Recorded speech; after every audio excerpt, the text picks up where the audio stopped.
Hi, my name is Winnie. Welcome to my life's journey. By the way, my passion is just to raise awareness. My passion is just to raise awareness, to create an environment where people can talk about their issues, wholeheartedly without judgment.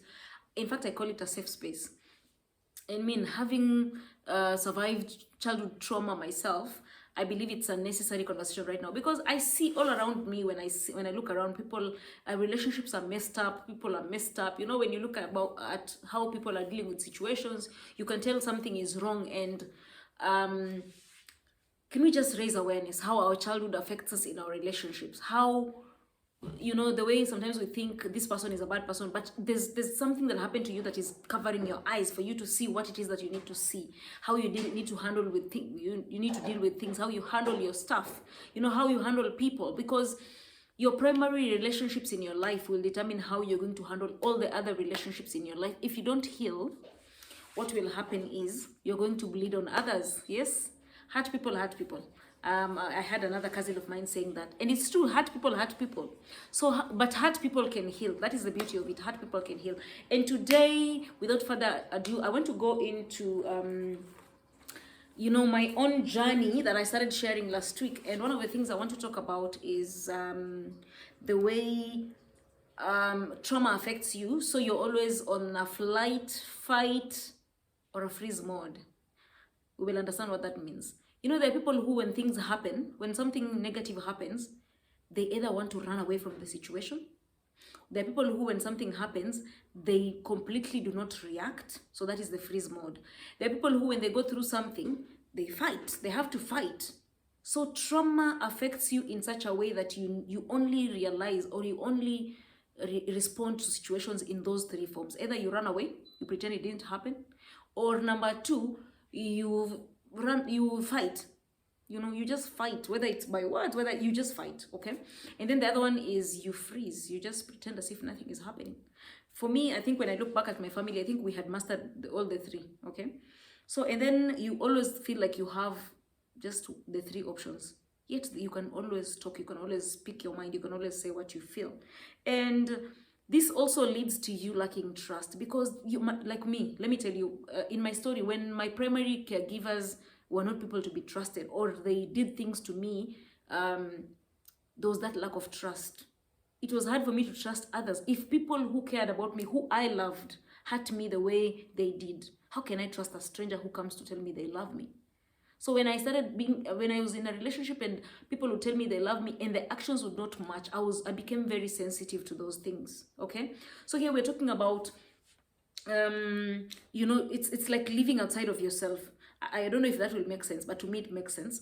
Living outside of yourself, where you're constantly on, watching your back, you're very hyper vigilant, just waiting for something bad to happen so that you can react, okay? And that place is very tiresome. It's very exhausting. Okay, and I also realized that when you go through childhood trauma, what happens to you is you get to a place where you start to attract what is familiar. So I've had many people say, that is my type, that is not my type. Sometimes we need to be very careful about that because sometimes we attract a type that is toxic. Sometimes your type could be toxic. Sometimes your type could be violent. Sometimes your type, because you were raised in an environment where your brain only knows that as normal. So it's very important for you to understand what it is that you attract, so that even if you attract a guy who's tall, dark, and handsome, TDH, you also need to go beyond understanding their behaviors, understanding their character, understanding their values, understanding what they stand for, understanding if they've dealt with their own issues. Men, if your type is dramatic ladies, be very careful. So we need to get to a place where, be very careful if you're addicted to the drama. Okay, there's also a song I think called Addicted to the Drama or something, because that means that you may have come from a place of a lot of abuse and dysfunction, and then you need a constant supply of drama for you to feel alive. There are people who, when there's no drama, they create drama because that is how they fuel themselves, and that's scary. Okay, but today we are here to talk about this because there's a solution. There's always a way. The good thing is that there's a way to deal with trauma. So it's not the end of the world. It's not the end of life. And I'll tell you how I dealt with my own. I'm going to open up my life as a book for you to read, for you to understand what it is that you can do different. I keep on telling people love and abuse cannot coexist. So you feel like if a person loves you, then they have to beat you. then they have to cause you pain because that is normal to you. Okay, then of course, when you go through traumatic experiences, especially early childhood, what happens to you is you become, what is the word, you develop some funny coping mechanisms. You see that drama, being dramatic, you know, crying 1 minute, laughing the other minute, trying to, you know, make your voice, so you're like, I want you to get out of here, then the next minute you're like, please babe, can you, you know, you become like bipolar, you know, kind of. I'm not saying, of course, bipolar has to, you have to go through an assessment for them to, you know, make sure that that is the disease you suffer from, but you kind of become, your personality becomes very weird and very strange, even to yourself, you know. And also you develop aggression. You just deal with everything in an aggressive manner. You just believe that we have to deal with it like this. Maybe someone in your childhood was very aggressive to you. And the other thing is you know, you guilt trip people. You just can't believe. I remember when I was a child, and you know, the way you feel sad as a child, you just expect a grown up to come and sit with you. I remember there was a specific day my grandmother had beaten me for no reason. Well, as a child, I didn't feel there was a reason. I don't even remember the reason. I just remember that she beat me. And as I was crying, I remember listening to a song on the radio.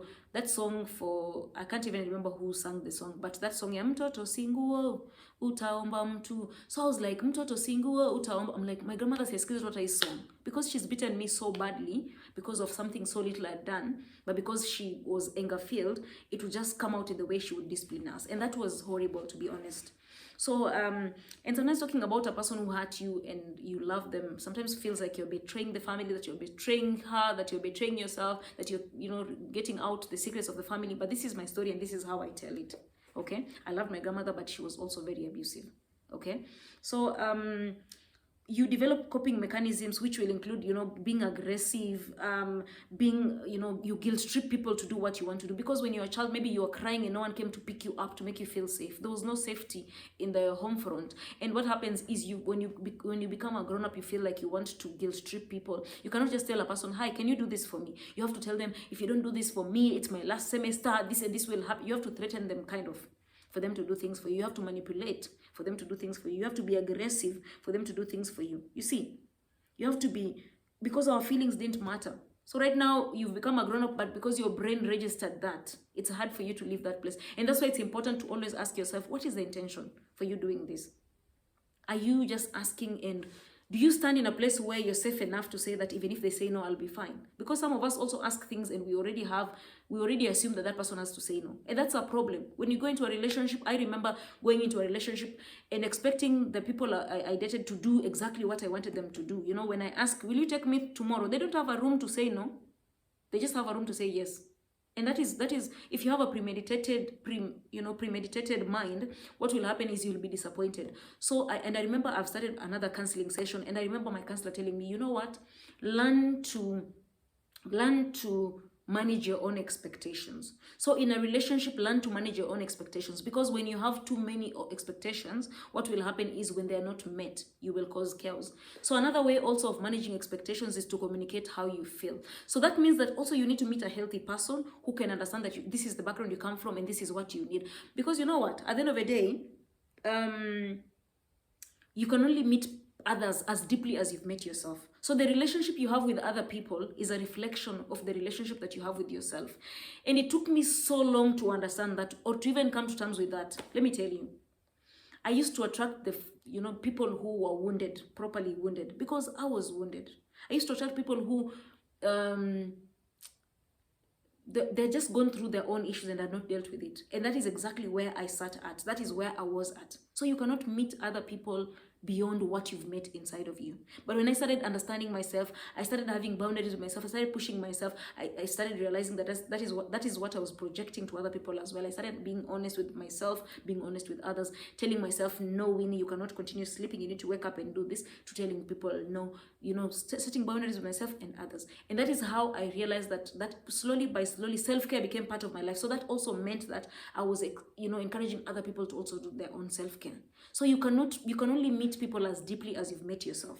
And then the last thing I want to talk about is, if you don't heal your traumatic early life experiences, what it means is that you will start acting out those things, whether it is what you went through, how you felt, because somehow the pain that is stored inside of us comes out in form of our actions. okay? Everything that we've gone through affects us, whether we like it or not, whether we accept it or not. It's time that we deal with all that, because it's possible. I am proof that it's possible. Every time you sit down and you feel bad and you want to talk to a person, reach out to me, because I have dealt with things I never really thought I would have dealt with. Of course, God was on my side 101%. In fact, the very first time I even realized that I was traumatized and it was reflecting in my personal life is when I gave my life to Christ, and people started talking to me about different things, and I started realizing, the first time I felt as if someone had held a mirror before me to show me everything I was and where it came from, and I cried. The first time I really cried, because it was really heavy. It was not something very light. I realized that my whole life I had the things that I had developed, the coping mechanisms, the people pleasing, the codependency, the guilt, guilt and shame, the insecurities I developed, not because of the relationships I was in, but because of the childhood I had had. And that was affecting every decision I made. That was affecting how I related with other people. That was affecting how I did my job. That was affecting how I basically interacted with the outside world, outside of me. Because I had a relationship of self-criticism, just criticizing yourself on a day-to-day basis until I learned to be there for myself. So you cannot meet with people until you meet yourself. You cannot teach people how to love you until you love yourself. Let how you love yourself be the standard, okay? And of course, that will also help you to look at things in a very objective and sober manner. And that will mean, obviously, that you'll attract better, okay? So that is what I want to share today. And please stay with me. Next time, we're also going to talk about more interesting topics like this, just a bit of my story and the things that I've learned. And I believe that this is going to change your life, the way you look at relationships. And even we'll see, once you find yourself in that relationship, how do you handle it? Because there's also a way out. So it's never too late for you or for me or for anyone else out there. But if you're not married yet, take time to heal. Take time to heal your wounds. Take time so that you don't go projecting issues. And this is to both men and women, not just women and not just men. It's to both of us, because relationships are failing, and that thing, it breaks my heart. Because at the end of the day, it really breaks my heart that relationships are in trouble. And if I look, a bigger part will be because many people have not dealt with their childhood wounds. But they come to a relationship and start blaming the other person because of everything they're doing. There's the part where your spouse or your girlfriend or your boyfriend will take their own accountability. But there's also a part for you to take your own accountability and your own responsibility. So I hope that you've learned something. God bless you. I am here for you. Please check out my next video, because I'll be diving deep into the same thing and sharing bits and parts of my life that will help you to see your own life. If you can't tell your story, I'll tell my story and maybe you can learn from mine. So don't worry. This voice will speak for you. So until you learn to speak your own story. And even if you don't want to speak your story, it's still okay. You can learn from me. Okay, so thank you so much for being here with me. My next video, we will talk about more related things and what you can do when you find yourself in, struggling to have a healthy relationship where you are at. So God bless you. Have a fantastic time and see you soon.